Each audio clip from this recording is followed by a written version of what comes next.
ये प्रभु के प्यारों की महफिल है, गुरु के दुल्हारों की महफिल है। यहाँ चतुर आदमी का काम नहीं।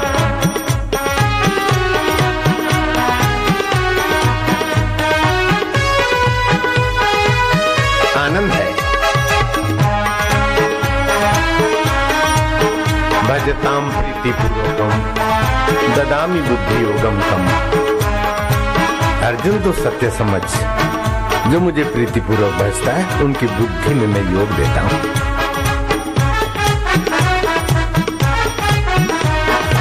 ओम ओम ओम प्रभु, ओम ओम ओम प्यारे, ओम ओम ओम ओम ओम दाता, ओम ओम ओम ओम ओम रामा, ओम ओम ओम श्यामा, ओम ओम ओम शिवा, ओम ओम ओम हरे, ओम ओम ओम प्रभु, ओम ओम ओम प्यारे।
मधुर शांति, परमात्मा में विश्रांति।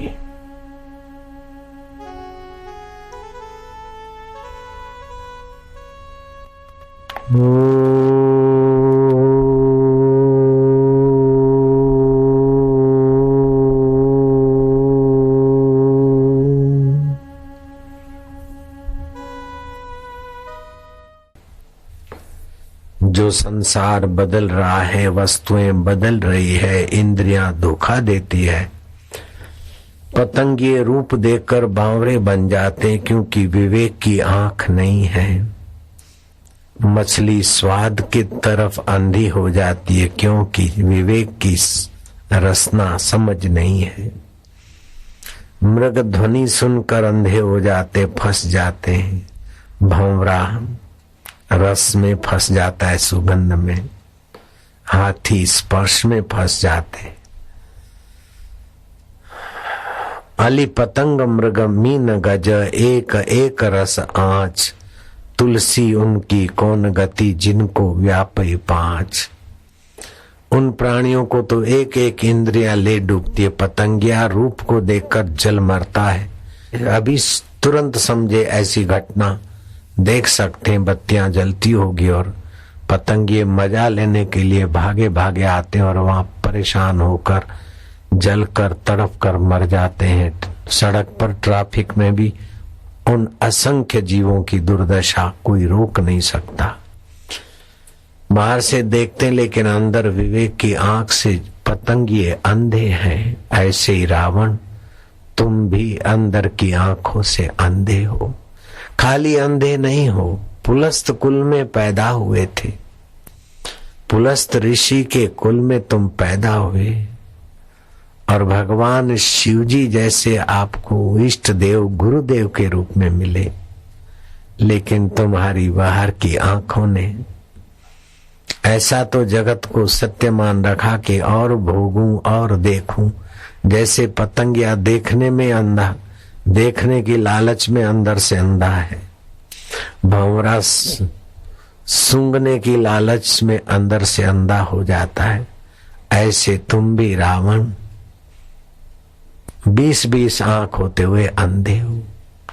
जो बदल रहा है, जो मिट रहा है और बल बुद्धि तेज तंदुरुस्ती आयुष्य नष्ट कर रहा है, उसी रूप को, उस शब्द को, स्पर्श को, काम विकार को आदि को उद्देश्य बनाकर तुम अपने आप मौत के तरफ तेजी से भागे जा रहे हो।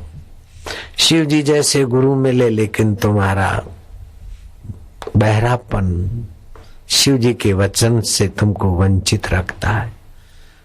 रावण पुलस्त कुल में पैदा हुए हैं और रावण बड़े विज्ञानियों को भी तमाचा मार दे, इतने बड़े विज्ञानी थे। समुद्र को मीठा बनाने की योजना उनके पास थी।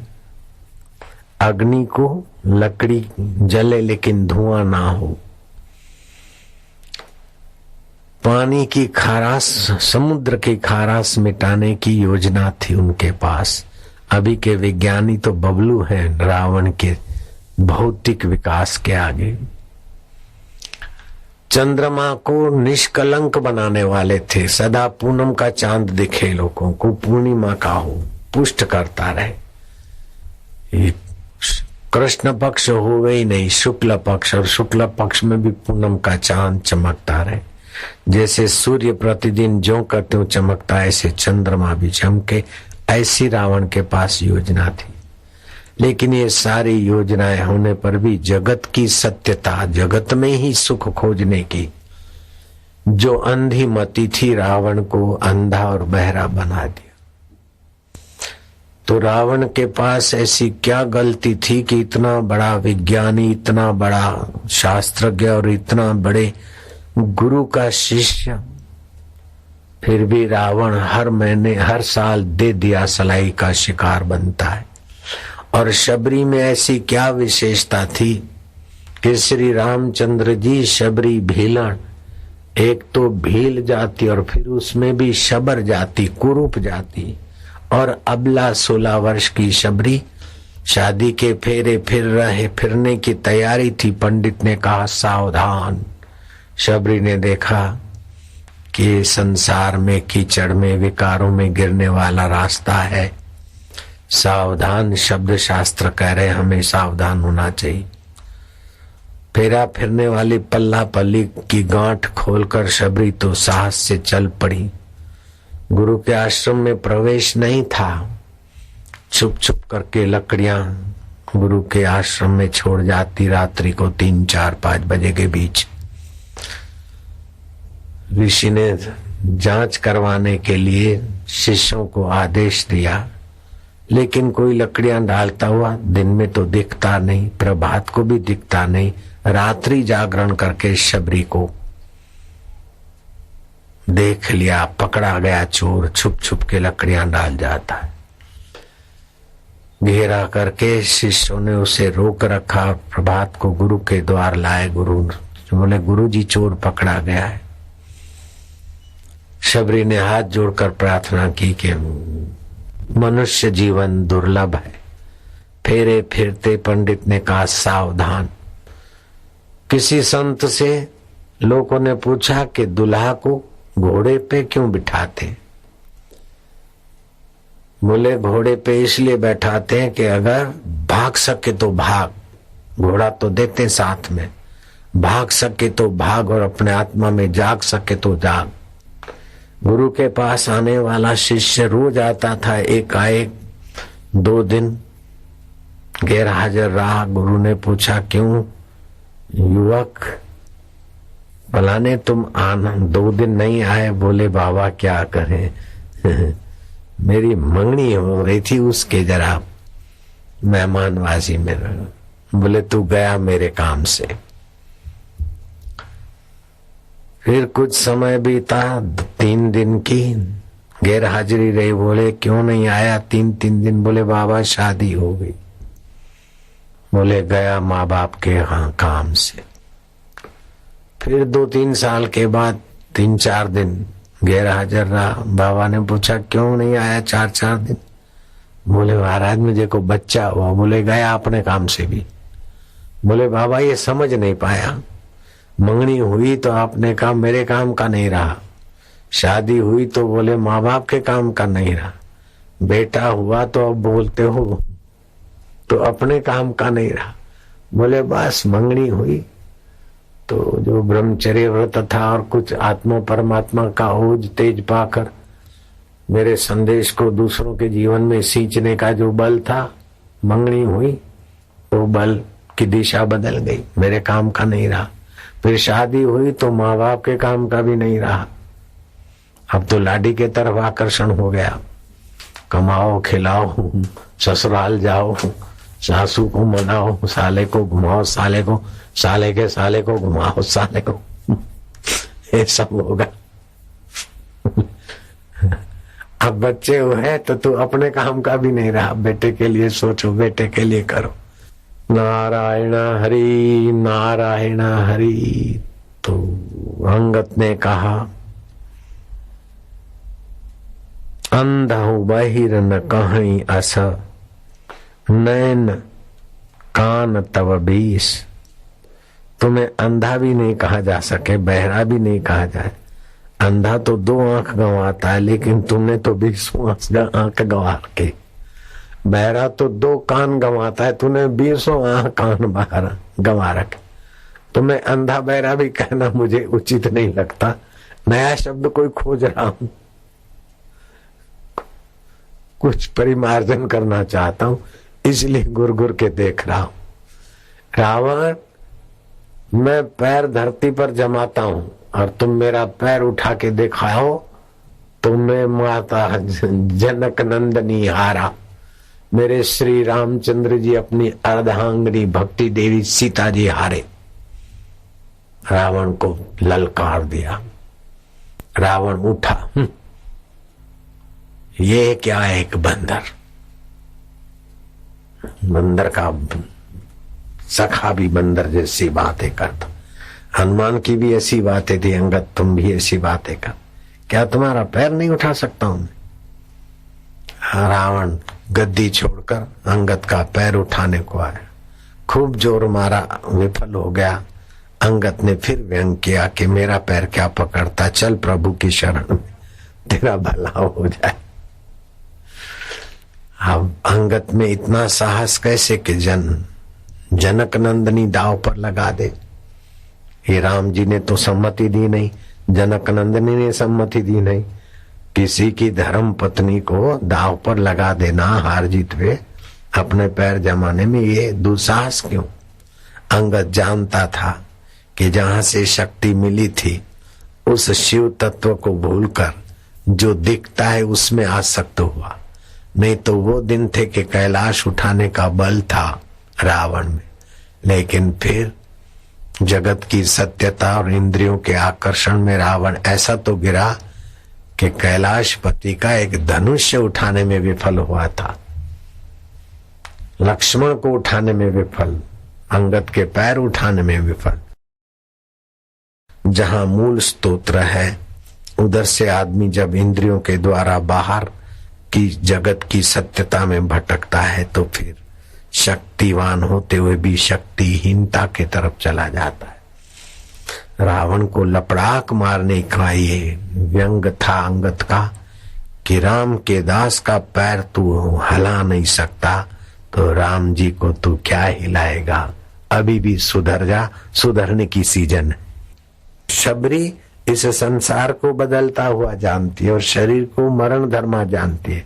अपने मैं और अपने मेरे को मिथ्या मानकर वास्तविक में अपना मैं है उसमें एकाकार होती है। गलती जरा सी है रावण जी की, श्री रावण की, और समझदारी शबरी देवी की जरा सी है, लेकिन परिणाम बहुत विलक्षण आता है। रेलवे स्टेशन से गाड़ियां उठती है ना, प्लेटफॉर्म से, तो उस समय पटरियां थोड़ी सी एक गाड़ी की दूसरी गाड़ी से जरा सी तिरछी होती है, लेकिन एक जाती है कच्छ भुज तो दूसरी जाती है कलकत्ता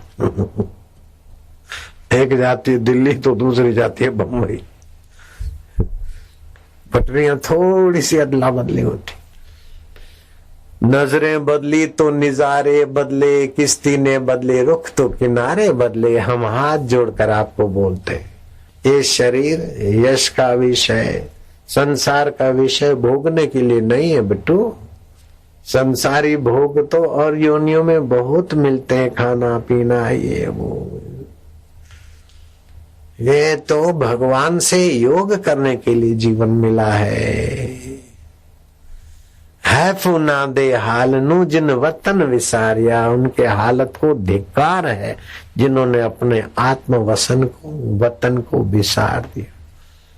मैं आपको पहले बता चुका हूं, लेकिन नए लोग हैं, फिर से बोलता हूं कि आज से हम 35 साल लगभग पहले, हो सकता है 38 साल पहले हो, गंगोत्री में बसें नहीं जाती थी, लंका तक बसें जाती थी। लंका एक गांव का इलाके का नाम है। वहां से हम पैदल गए। पैदल चलते चलते चलते हम करीब 3:30-4 बजे का शुमार होगा। गंगा का मंदिर नहीं खुला था, पट नहीं खुले थे, उसके पहले हम गए थे। एक लंबी जटाधारी, जटाओं वाला प्रभावशाली साधु सामने से आया और इशारा किया कि चलो भोजन पाओ। हम उनकी कुटिया में गए। मैं था, मेरे साथ एक रेवेन्यू मंत्री था कृष्ण भाई चौधरी, चंदीराम था और शंकर भाई था। तो मैं, मंत्री, चंदीराम, शंकर, 4 और 5वां हमारा सामान उठाने के चलने वाला मजदूर भी था। हम 5 को भोजन कराया। हम 4 तो कमरे में बैठे, उस व्यक्ति को भी अलग से दिया। वो संत ने भी भोजन किया। हमने पूछा कि ये आपने है, गर्मा गर्म हलवा, गर्मा गर्म सब भोजन तैयार, ये ऐसे कैसे? तो उन्होंने लिख कर दिया कि मैं 12 महीना यहाँ रहता हूँ। वो साधु संत कई मेरे से मिलना चाहते, मैं जिस किसी से मिलता नहीं हूँ। अपने भजन में मस्त रहने वाले संत थे, उच्च कोटि के थे। मैं क्या, हमारे लिए भोजन तुमने कैसे बनाया? हमको भी पता नहीं था, आपका हमारा परिचय भी नहीं है।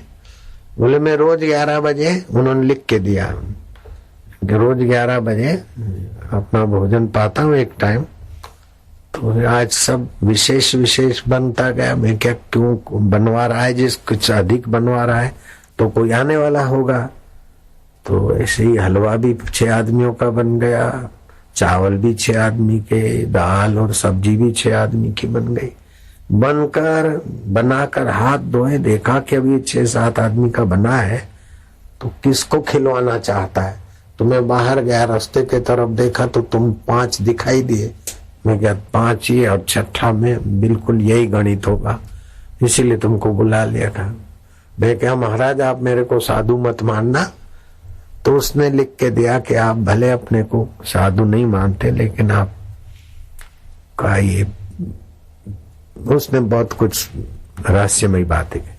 मैं क्या, फिर तुम मौन खोल के बात क्यों नहीं करते हो? स्लेट पर क्या लिख रहे हो? तो उसने मौन खोल दिया और फिर तो बहुत आध्यात्मिक बातें हुई, ये वो सब। तो कैसा प्रेरक है कि वो साधु 12 महीना गंगोत्री में रहते, बर्फ पड़ती तब भी वहां रहते, और पट नहीं खुले और हम पहुंचे उसके पहले भोजन बनवा देते। ये कैसी व्यवस्था है उसकी? मैं आपको बिल्कुल विश्वास पूर्वक कहता हूं, इस व्यासपीठ पर गंभीर बात में झूठ बोलने से तपस्या नाश होती है। विनोद में तो मैं झूठ बोल देता हूं, लेकिन गंभीर बात में झूठ बोलने से तपस्या नाश होती है, मैं मानता हूं। तो उस साधु संत का नाम था चेतनगिरी या ऐसा कुछ था। मेरे से उम्र में भी बड़े थे। कैसी भगवान की व्यवस्था है। सो साहेब सद सदा हजूरे। मैंने नहीं सोचा था कि माँ के गर्भ से बाहर आऊंगा तो क्या खाऊंगा क्या पीऊंगा, और माँ की भी ताकत नहीं थी कि भोजन में से दूध बना ले, और बाप की और दादों की परदादों की ताकत नहीं। फिर भी हमारा परम हितैषी परमात्मा सर्वज्ञ सर्वशक्तिमान और परम दयालु है, जिसने हम लोगों के लिए उचित दूध बना लिया। और इतने जंगलों में गए और उचित जब बर्फ पड़ी है, पट नहीं खुले हैं और गर्मा गर्म भोजन बनवा लेता है। कैसा ध्यान रखता है, कैसा प्रेरक है।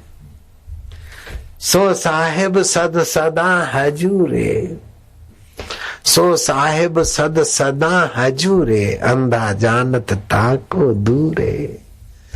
प्रभु करे कि प्रभु में प्रीति हो जाए, प्रभु करे कि प्रभु को हम हाजिर नाजिर मान ले, प्रभु करे कि हम प्रभु के सिवाय सब धोखा माने। उमा कहूँ मैं अनुभव अपना, सत्य हरि भजन जगत सब स्वप्ना। सुहृदम सर्वभूतानाम ज्ञात्वा माम शांति मृच्छति। मैं प्राणी मात्र का सुहृद हूँ, ऐसा जो जानते वे शांति पाते। बड़े और छोटे दो भाई थे, छोटे मुन्ने। उसमें एक बड़ा था 2 साल 1 साल, दूसरा छोटा। तो चल ना मम्मी के पास चल, माँ के पास। मैं तेरी देख आज क्या शिकायत करता हूँ, ऐसी मार खिलाऊंगा, ऐसी मार खिलाऊंगा गुड्डू, तू भी देखता रहेगा। असली हड्डी पसली तेरी एक करवा दूंगा। हाँ, मम्मी को बोलूंगा ना, ऐसा मारेगी ऐसा पीटेगी कि तू भी याद करेगा, छठी का दूध याद आ जाएगा। चल मम्मी के पास। अरे बोले भैया मम्मी तुम्हारी है तो मेरी भी है। अगर मेरी गलती होगी तो मेरे सुधारने के लिए मारेगी, अगर गलती नहीं होगी और मैं सच्ची बात रखूंगा तो फिर नहीं भी मारेगी, तेरे को ही डांटेगी। मम्मी जो करेगी वो हमारे हित के लिए करेगी, मेरे को डराओ मत। ऐसे मम्मियों की मम्मी, भगवान तो पिताओं के पिता, माता के माता, बंधुओं के बंधु है। जो कुछ भी करते हैं हमारे मंगल के लिए करते हैं। तो भगवान को एक टक देखते देखते भगवान के नाम का उच्चारण करो। तपस्ु सर्वेषु एकाग्रता परम तप। एकाग्रता से विद्यार्थी अच्छे मार्क लाता है, एकाग्रता से साइंटिस्ट गहरे रहस्यों को खोजता है, एकाग्रता से योगी योग सामर्थ्य लाता है, एकाग्रता से भक्त भक्ति की रसधारा बहा देता है, एकाग्रता से तत्व चिंतक तत्व की गहराइयों का अनुभव कर लेता है। मान लो 1 घंटे में 100 संकल्प उठते हैं। आप ओमकार का गुंजन करो और एक टक भगवान को या आकाश को या स्वस्तिक को या गुरुदेव को देखो, तो 100 संकल्पों की बजाय 90 हो जाएंगे। कुछ समय में 80 हो जाएंगे, 70, 60, 50, 40। जितने संकल्प विकल्पों की भीड़ कम, उतना आपका अंतरात्मा तृप्त रहेगा, खुश रहेगा। दूसरों को खुश करने के चक्कर में मत पड़ो, पहले आप एकाग्रता का धन इकट्ठा करो। खाली एकाग्रता तो हिरण्याकश्यप रावण ने ऐसी कमाई कि सोने की लंका बना दी। आज के विज्ञानी रावण और हिरण्याकश्यप के आगे 2% भी नहीं है। ऐसे बड़े विज्ञानी हो गए एकाग्रता के बल से। समुद्र को खाराश रहित बनाना कितना ऊंचा विज्ञान था। सोने की लंका बनाना, सोने की हिरणपुर बनाना। उनका सोने की हिरणपुर नहीं रही, सोने की लंका नहीं रही, तो तुम्हारा बबलू निवास, तुम्हारा पेड़ माला, तुम्हारा फलाना माला, तुम्हारा सोने की माला, तुम्हारी चांदी की माला, तुम्हारा शरीर, ये कब तक रहेगा? ये तन काचा कुंभ है, फुटत न लागे बार, फटका लागे फुटी परे, गर्व करे गंवार। भगवत सत्संग सुनिए और भगवत रस पाइए। जो मुझे चाहता है, मेरे सिवाय मेरे से और कुछ नहीं चाहता, उसकी इच्छाएं वासनाएं खत्म हो जाती। मुझ परमात्मा में सुख, शांति, माधुर्य, ज्ञान सब कुछ मुझ चैतन्य में पाता है। मद भक्ति लभते पराम, मेरी पराभक्ति प्राप्त होती। शुरू में भक्ति होती है वैदिक भक्ति। सिंधी भाई झूलेलाल का भजन करेंगे बाल्यकाल में वैदिक परंपरा से। मारवाड़ी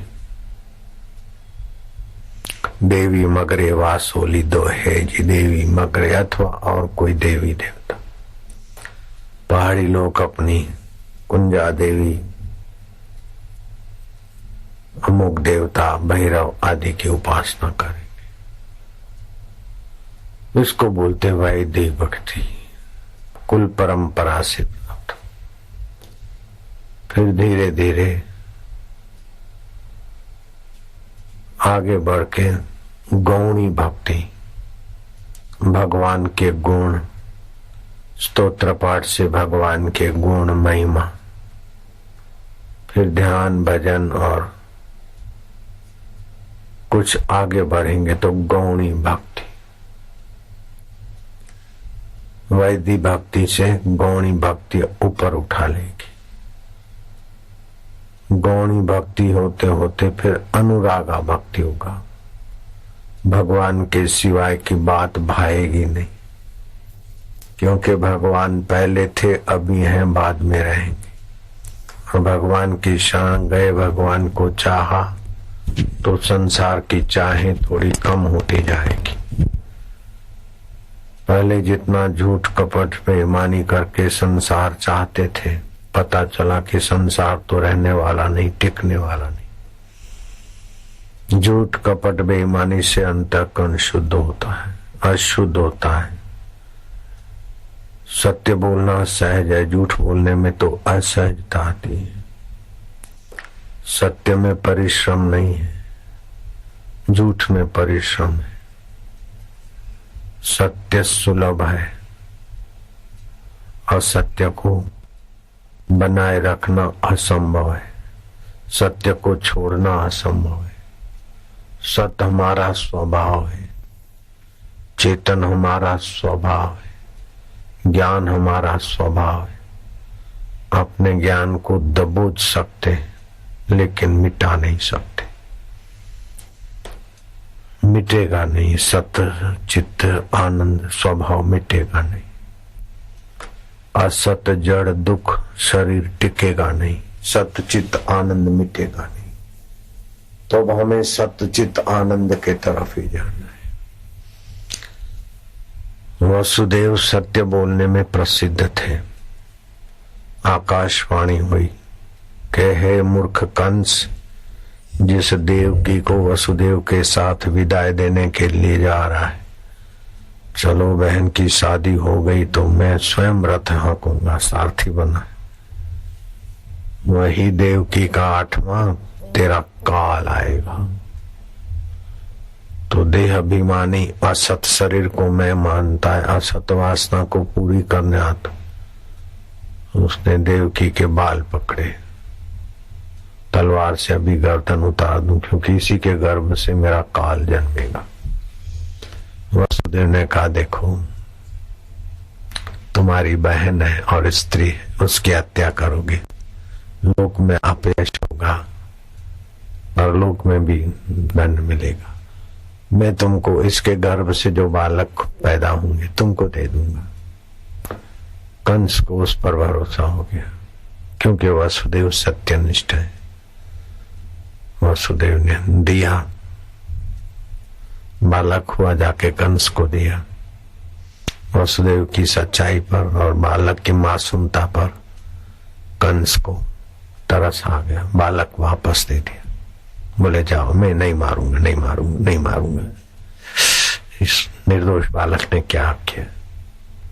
जब 8वां आएगा तब देखा जाएगा, इनको क्यों मारूं। तो असत शरीर को मैं मानने वाला भी सत स्वभाव दया स्वभाव, सत्य का भी तो प्रकट तो हुआ कंस में। नारद जी का संपर्क हुआ कि ये पापी का पाप कम होगा तो बहुत समय तक लोगों को सताएगा, पाप का घड़ा भरे। नारद ने जाके कहा कि कैसा मूर्ख है, देवकी का 8वां, अब कौन सा 8वां हो, 10 होंगे तो कौन सा 8वां, किधर से 8वां गिनोगे, जरा अपना मौत को क्यों बुलाते हो। तो फिर वापिस ले लिया बच्चा और हत्या कर दी। ऐसे बच्चे एक एक बालक की हत्या कर दी, 7 बच्चे मार दिए। 8वें श्री कृष्ण वचन दिया था कि कंस को देना है। कृष्ण ने कहा कि क्या करते हो, उस पापी के हाथ मुझे दोगे। बोले मैं सत्य बोलता हूं। सत्य तो हो लेकिन सत्य में अगर हित नहीं है, सत्य बोलने के लिए मैं सत्य बोलता हूं तो आपको तो अहम की विशेषता, मैं सत्यवादी हूं, झूठ नहीं बोल सकता। चाहे पाप बढ़ जाए तो बढ़ जाए, चाहे निर्दोष बालक मर जाए तो मर जाए, लेकिन मैं झूठ नहीं बोलूंगा, मैं सत्य बोलूंगा। तो यहां मैं पर जोर आता है, मिथ्या जो मैं है अंतःकरण से उसमें जोर आया। तो अपनी मिथ्या मैं को पोषने के लिए अगर आप सत्य पकड़ते तो वो सत्य भी एकांगी हो जाएगा।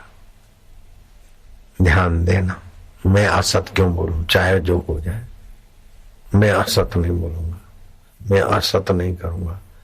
तो मैं पर दबाव, मैं की महत्ता है। फिर उस सत्य वचन से चाहे कंस कितना हत्या कर रहा है, कितना कुछ अनर्थ करेगा, फिर भी मैं सत्य बोला। श्री कृष्ण को ये मैं सच्चा हूं ये अहम भी बेकार लगता है। कृष्ण ने कहा कि तुमको मैं सच्चा हूं ये दिखाना है कि सत्य तुम्हारा प्रिय है, तुम मैं सच्चा हूं ये दिखाना है कि तुम मुझे पाना है। तुम में मैं प्यारा हूं कि मैं सच्चा हूं ये अहंकार प्यारा है। मैं कृष्ण तुम्हें प्रिय हूं कि मैं वसुदेव सच्चा हूं ये भाव तुम्हें प्रिय है। वसुदेव जी सज्जन थे, तुरंत समझ में आ गया। वसुदेव ने चुपचाप श्री कृष्ण को उठाया। अब आप सोचेंगे कि श्री कृष्ण तो नवजात शिशु थे, कैसे बातचीत हुई। अरे भाई, चतुर्भुजी नारायण में से नाम बालक बने। आकृति नहीं होती तभी भी परमात्मा बोलते रहते, तो ये आकृति में बोल दिया हो अथवा अंतःकरण से बोल दिया हो।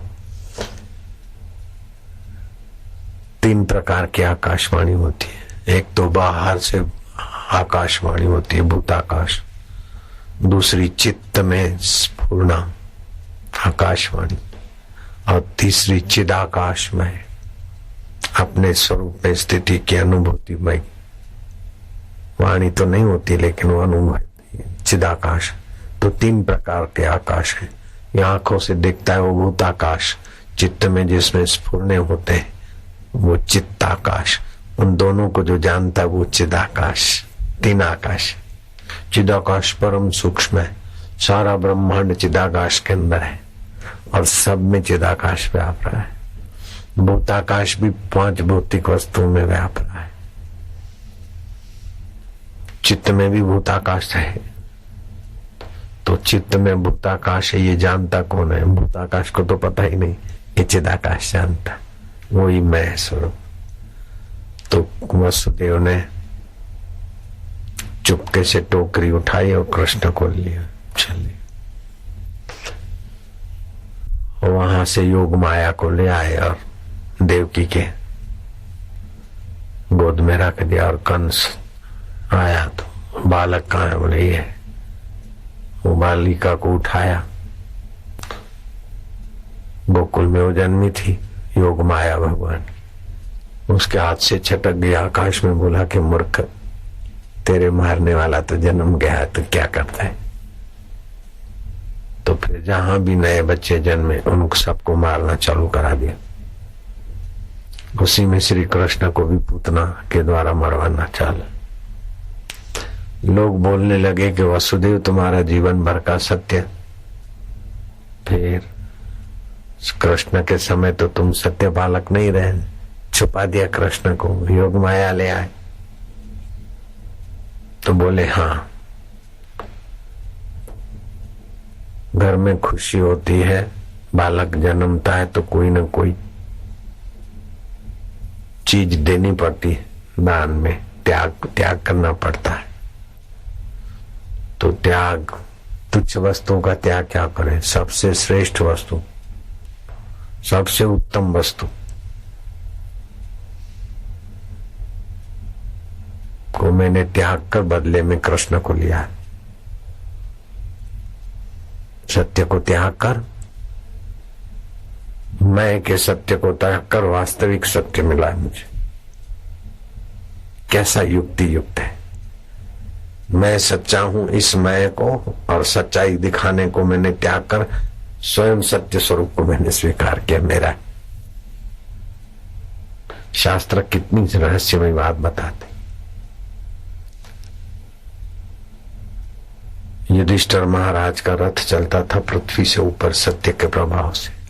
श्री कृष्ण दुर्योधन का अंत चाहते थे, युधिष्ठिर सत्य बोलना चाहते थे। जब सत्य बोलेंगे तो उसका अंत नहीं होगा। अब युधिष्ठिर को बोला कि अब तुम, मैं सच्चा हूं, अब मेरा रथ धरती से ऊपर चलता है, इसको महत्व दोगे कि वास्तविक में समाज सत्य में टिके उसको महत्व दोगे।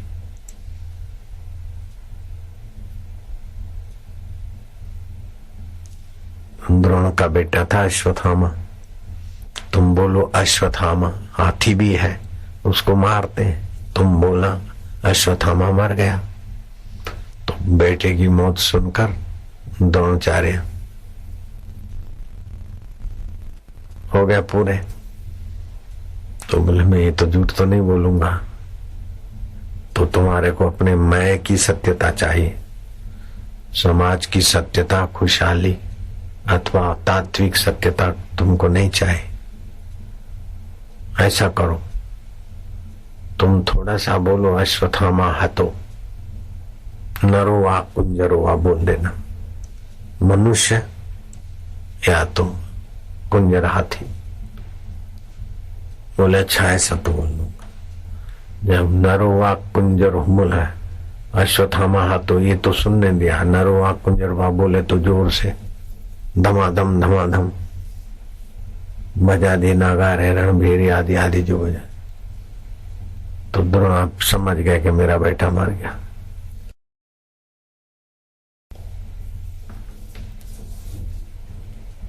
तो दुर्योधन की विजय में एक तरार पड़ गई। फिर दूसरा हथियार न उठाने की कसम खाई थी और हथियार उठा लिया भीष्म पितामह के सामने। ये दो बड़ी तरारों से तीसरा गांधारी पट्टी खोलना चाहते थे और अपने बेटे को तपस्या से अजर अमर बनाना चाहते थे। श्री कृष्ण ने दुर्योधन को जाकर कटी वस्त्र दे दिया। तो कभी कभी सत्य तो हो, लेकिन हित की प्रधानता से अगर सत्य नहीं तो सत्य किस काम का, किस बात का। सत्य हमेशा सुखदायी होता है। जो सत्य कईयों का दुख का कारण बने वो सत्य नहीं है। हितकर नहीं है तो सत्य नहीं है। सत्यम वद प्रियम वद हित करो। लेकिन कभी कभी कटु भी बोला जाता है। दवा पी ले, नहीं तो महाराज पकड़ जाएगा, नहीं दवा पिएगा तो मारूंगी। तो माँ को झूठ बोलने का पाप नहीं लगता, न मारती है न बाबा पकड़ता है, फिर भी हमारे हित के लिए माँ बोलती है। तो सत्य हितकर होता है, सुखकर होता है, कल्याणकारी होता है। और सत्य सहज है। असत्य में तो धड़कनें होती है, सत्य में सहजता होती। तो हम सत्य को चाहते तो वो सहज में है, लेकिन मिथ्या को चाहते तो मेहनत करनी पड़ती। मिथ्या शरीर को संभालने के लिए मेहनत है, लेकिन सत्य स्वभाव को संभालने में कोई मेहनत नहीं। मिथ्या संसार को एकत्रित करने में, संभालने में कितनी मेहनत, अंत में छूट जाता है। सत्य कभी छूटता नहीं।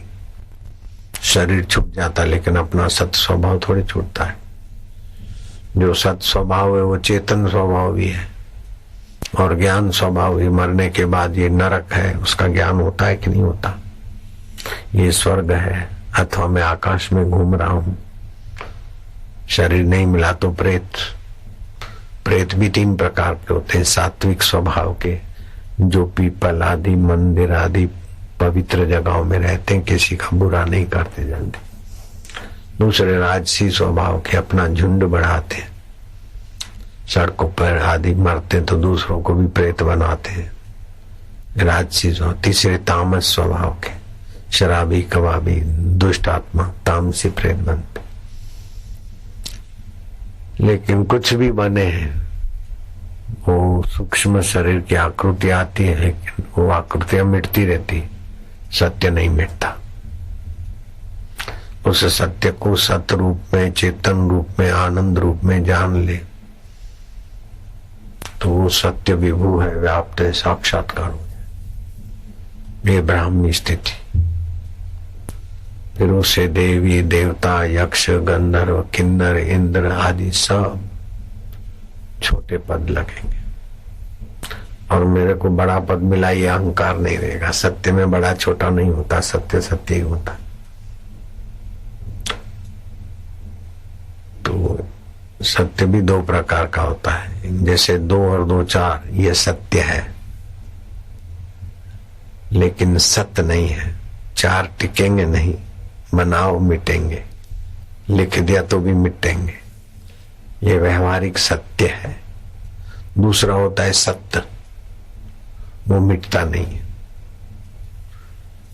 व्यवहारिक सत्य तो बदल जाता है कि वो सामने गाय है, अभी गाय दिखी, लेकिन फिर थोड़ी देर के बाद वो गाय नहीं रहेगी।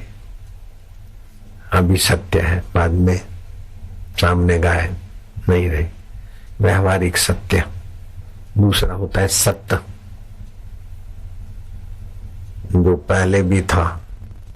सत्य बोलते तब भी है, और असत्य बोलते तब भी है, वो है सत्य। सत्य करते तब भी है, असत्य करते तब भी है, वो है सत्य। नरक में है तभी भी जानते हैं, और स्वर्ग में है तभी भी जानते, वो है सत्य।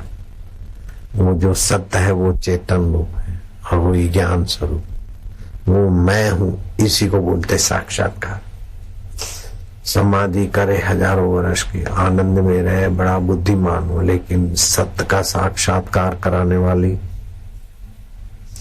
अविद्या मिटाने वाली गुरु की वाणी नहीं है तो सत्य में टिकेगा नहीं। शांति में टिकेगा, समाधि में टिकेगा, सत्य में नहीं। हालांकि समाधि का सुख भी सत्य का है, लेकिन वो सत्य का सुख लेने वाला स्वयं तो मिथ्या अंतःकरण को मैं मानेगा। जैसे देखने का मजा लिया, सूंघने का मजा लिया, खाने का मजा लिया, स्पर्श का मजा लिया, तो ये मजा आ रहा है। मजा तो सत्य से आता है, लेकिन मैंने तो खाने से मजा लिया, ये सत्य है, सत्य का साक्षात्कार नहीं हुआ।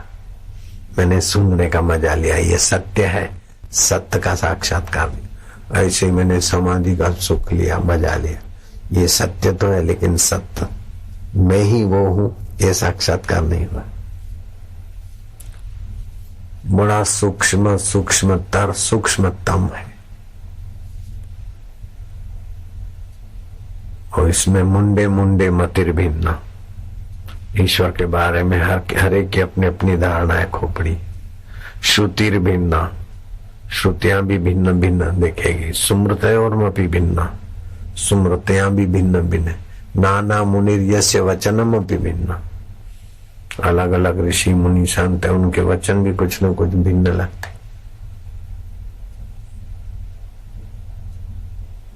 धर्मस्य तत्त्वं निहितं गुहाय, धर्म का जो तत्व सत्य है बहुत गोपनीय है।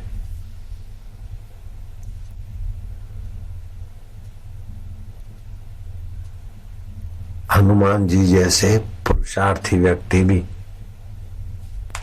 सत्य से मिलाने वाली सीता को सीधा नहीं खोज पाए। पूरी लंका छान मारा लेकिन सीता नहीं मिली।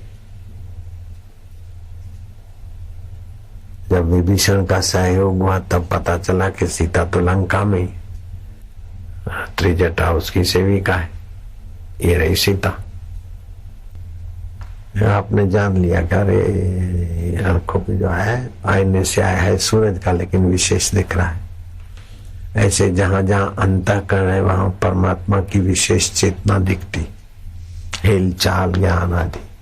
बाकी सामान्य रूप से तो सब में सत्य चित्त आनंद भरपूर है।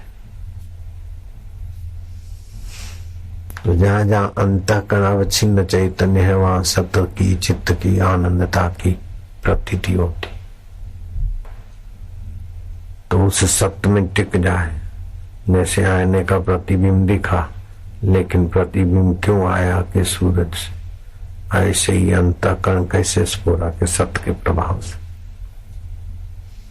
दुख को भी जानता है, सुख को भी जानता है, उसका बस वो तो गुरु कृपा बस। बाप रे, वहां फिर वाणी नहीं जाती। ऐसा सत्य का सुख हो, चेतन का आनंद का।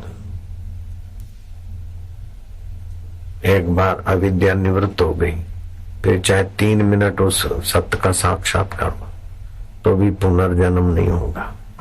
असत चित्त को मैं नहीं मानेगा, असत शरीर को मैं नहीं मानेगा। एक बार काई हटाकर पानी का ज्ञान हो गया, फिर काई से पानी ढक गया, फिर भी पानी का अज्ञान नहीं होगा।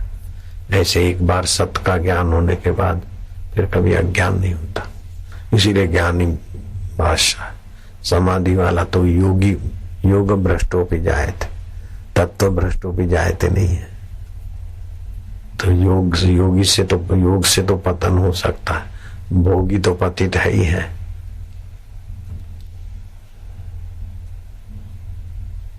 भक्ति कच्ची होगी तो बड़े पीर के यहाँ चक्कर कटवा लेगी। समझ गए? श्रद्धा तो है, भक्ति, लेकिन बड़े पीर में रुकवा देगी।